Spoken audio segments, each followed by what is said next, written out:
Good morning students. कल हमने देखा था कि किस तरह से स्टर्न गर्लक एक्सपेरिमेंट में जब एक इलेक्ट्रॉन बीम को इस एपरेटस से पास किया जाता है तो जो एमर्जिंग बीम्स होती हैं वो हमें दो मिलती हैं, एक तो डिफ्लेक्टेड अपवर्ड्स और एक डाउनवर्ड्स। जो अपवर्ड बीम होती है उसमें इलेक्ट्रॉन स्पिन पॉइंट्स अप और लोअर बीम में the electron spin is pointing down. तो दो पॉसिबल ओरिएंटेशन कौन कौन सी हुई इलेक्ट्रॉन स्पिन की, spin up and spin down. तो these two are the basis states of the electron spin. और जो जनरल स्टेट होगी या एनी आर्बिट्रेरी स्टेट होगी इलेक्ट्रॉन स्पिन की, तो वो इन दोनों का कॉम्बिनेशन होगी। तो this will be denoted like this, A up plus B down, where A and B are numbers. इनको कोऑर्डिनेट्स भी कहते हैं। और probability amplitude for deflection up will be like this, phi से रिप्रेजेंट करते हैं, प्रोबेबिलिटी एम्पलीट्यूड हमें पता है। And this is the probability amplitude that the initial state I will be found in state up at any given time t, and this is the probability amplitude that the initial state of the electron will be found with electron spin pointing down at any time t later on. So these are the probability amplitude for spin up and spin down. Now what will happen if we use two Stern-Gerlach apparatuses in place of one. तो एक apparatus तो ये है, this is one.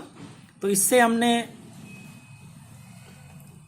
Initial beam को पास किया electrons की, और हमने देखा कि ये दो बीम्स में बढ़ जाती है, two beams emerges out of it, है ना। One beams which contains the electron with spin up, जो हम ये मान लेते हैं, and one beam which contains the electron with spin down, तो वो उसको हम ये मान लेते हैं। तो दो डिस्टिंक्ट बीम्स हमें प्राप्त होती हैं। तो ये एक स्टर्न-गेर्लach एपरेटस हुआ। अगर इसको हम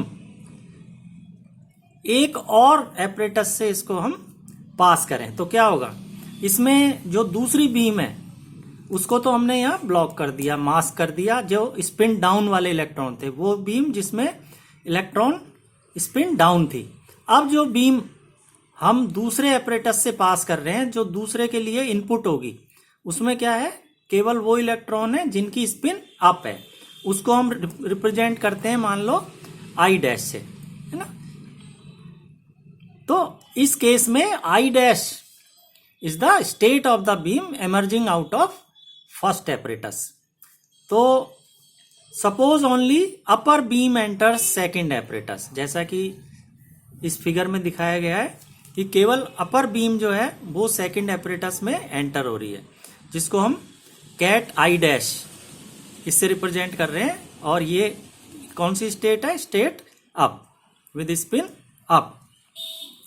तो अब जो एमर्जिंग बीम होगी वो एक ही होगी, और वो भी that will be pointing upwards, because इसमें केवल जो हमने इसको इनपुट दिया है, इसमें इलेक्ट्रॉन स्पिन अप वाले ही इलेक्ट्रॉन है, दूसरे है ही नहीं। तो दूसरे इसमें इमर्ज नहीं होगी, केवल अप वाली इमर्ज होगी। तो हम ये देखते हैं, it is observe that all the beam is deflected,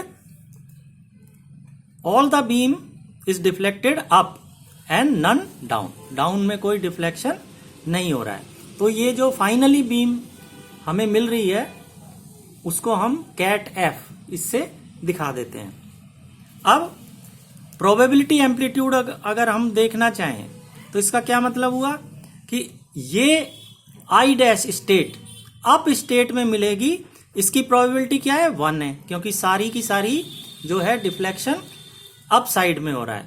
तो आई डैश अप, अब आई डैश क्या है अपनी, अप है, तो इसकी जगह हमने यहां अप रखा, तो दिस इज अप अप, और ये क्या होगा 1, ठीक है, this will be equal to 1, क्योंकि केवल हमें यही स्टेट मिल रही है। और आई डैश डाउन, यानी जो ये इनपुट बीम है ये हमें एमर्ज होकर डाउन मिलेगी, इसकी प्रोबेबिलिटी क्या है 0 है, यानी आई डैश की जगह तो अप ही आएगा और ये डाउन है एज इट इज, तो अप स्टेट आगे डाउन मिलेगी, this will B probability amplitude इसका क्या होगा 0 होगा। Thus we can say that basis state up and down defined by our apparatus are normalized। देखो ये 1 आ रहा है, अप अप, यानी जैसे हम कहते हैं ना साई साई स्टार टीटो, this is equal to 1 and mutually orthogonal because down up this is equal to 0। तो हम कह सकते हैं कि जो हमारी ये दोनों बेसिस स्टेट्स हैं, अप और ket down, these are orthonormalized states।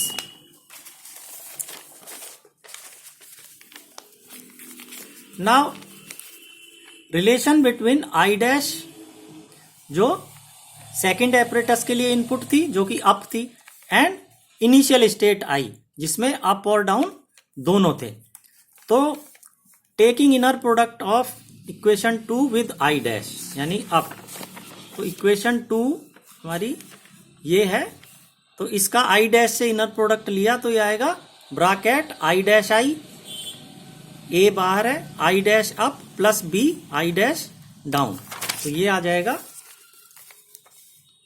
तो ये आ गया हमारे पास। अब up up is 1 and up down is 0, तो ये आ गया हमारे पास ओनली ए, ये 0 हो जाएगा और ये 1 हो जाएगा, तो I dash I which is equal to that coordinate A is equal to, और I dash क्या है हमने देखा, ये I dash है अप, तो अप I, तो अप I या I dash I की जगह हम क्या लिख सकते हैं A। तो this is the probability amplitude of state I in basis up. Similarly amplitude I in basis state down वो क्या हो जाएगा, वो B हो जाएगा, क्योंकि हम उसको इनर प्रोडक्ट उसका इनिशियल स्टेट का हम डाउन के साथ लेंगे, तो ये क्या आ जाएगा A down up plus B down down, ठीक है, तो ये ऑर्थोनॉर्मलाइज स्टेट है, ये 0 हो जाएगा, ये 1 हो जाएगा, और ये यहाँ पे केवल ये B बचेगा हमारे पास, तो I down this will B B। So this gives the probability amplitude of state I in basis down, ये B हो गया। तो ये तो प्रोबेबिलिटी एम्पलीट्यूड हो गए A और B, और प्रोबेबिलिटीज क्या हो जाएंगी जो कि मेजरेबल क्वांटिटी है, इनका एब्सोल्यूट स्क्वायर, ठीक है। तो probability that the initial beam is deflected up और down will be given by P bracket में अप, यानी probability for up beam will be probability amplitude modulus square up square and this is A, तो this is modulus A square। इसी तरह probability for down will be B का absolute square, probability amplitude B है इसके लिए down के लिए, तो modulus B square। अब क्योंकि the beam can not disappear, यानी बीम तो हमें आउटपुट में मिलती ही है, इसका मतलब जो प्रोबेबिलिटीज ऑफ डिफ्लेक्शन अप और डाउन, इन दोनों का जो एडिशन होना चाहिए, जो सम होना चाहिए, वो हमेशा 1 होना चाहिए, ठीक है। These two must always add to unity, यानी probability up plus probability down is always equal to 1, और इन दोनों की वैल्यू रख दी, modulus A square plus modulus B square is equal to 1. So this is the normalization condition on the amplitudes, इनको expansion coefficients भी बोलते हैं, ए और बी। ठीक है, तो this is the normalization condition on the amplitudes और expansion coefficients. इसको हम जनरलाइज कर सकते हैं, जैसे यहाँ पे तो इलेक्ट्रॉन स्पिन के लिए बेसिस स्टेट्स 2 ही थी, ठीक है ना। किसी फिजिकल सिस्टम की बेसिक स्टेट 3 भी हो सकती हैं, 4 भी हो सकती हैं और हायर बेसिस स्टेट्स भी हो सकती हैं। तो नॉर्मलाइजेशन कंडीशन उसी हिसाब से उन बेसिस स्टेट्स के लिए अगर probability amplitudes C, D, E etcetera हो तो ये इक्वेशन क्या हो जाएगी, modulus A square plus modulus B square plus modulus C square and so on is equal to 1, क्योंकि उन सब की प्रोबेबिलिटी जो है वो एड अप होके हमेशा क्या हो जानी चाहिए, 1 हो जानी चाहिए।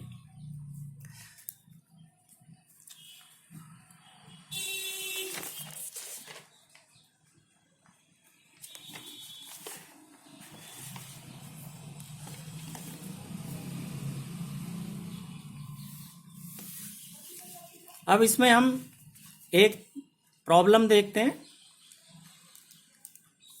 ए beam of electrons passing through a Stern Gerlach apparatus is found to have equal probability of deflection up or down, यानी probability up is half, probability down is half। equal probability का मतलब क्या हुआ, यूनिटी का हाफ हाफ क्या हो गया, probability up is equal to half, probability down is equal to half। express the state of these electrons in the basis provided by the apparatus, यानी उसकी स्टेट को हम कैसे रिप्रेजेंट करेंगे। स्टेट को हम इस तरह रिप्रेजेंट करते हैं जैसे कि हमने बताया था।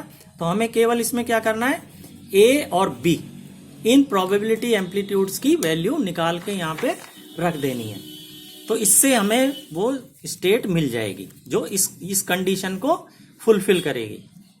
तो इसका सॉल्यूशन कैसे देंगे हम, कि हमें ये तो पता ही है कि complete set of orthonormal basis state provided by Stern Gerlach apparatus is up, ket up when the spin of electrons point up, और दूसरा down when the spin of electrons point down. Arbitrary state क्या हो जाएगी, ये हम निकाल ही चुके, ठीक है ना, linear combination of state up and down.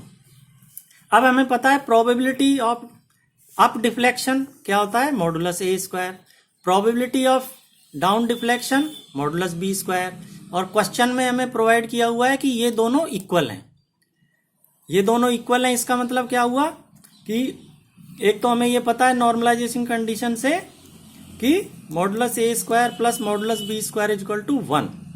इसका मतलब ये हो गया कि क्योंकि दोनों इक्वल हैं तो इन दोनों की वैल्यू क्या हो गई, हाफ हो गई। So this gives the magnitude of amplitudes A and B और expansion coefficients A and B।